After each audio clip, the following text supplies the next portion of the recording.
ชีวิตและความตายเกิดขึ้นกับชีวิตของทุกคน ถ้าเรามีสติและไตร่ตรองถึงเรื่องนี้ทุกวันเราสามารถเป็นอิสระจากกิเลสได้ เราสามารถอยู่อย่างสงบมีความสุขและมีความพึงพอใจได้เสมอ นี่คือความหมายของทุกศาสนา นี่คือความจริงของทุกชีวิต มันไม่เคยเกิดหรือแตกดับ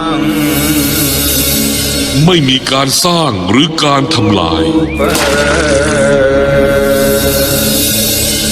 ไม่มีอะไรสั้นลง ไม่มีอะไรยาวขึ้น จะมีก็แต่ความสงบทุกหนแห่งทุกหนแห่งทุกหนแห่งสังการะอุปา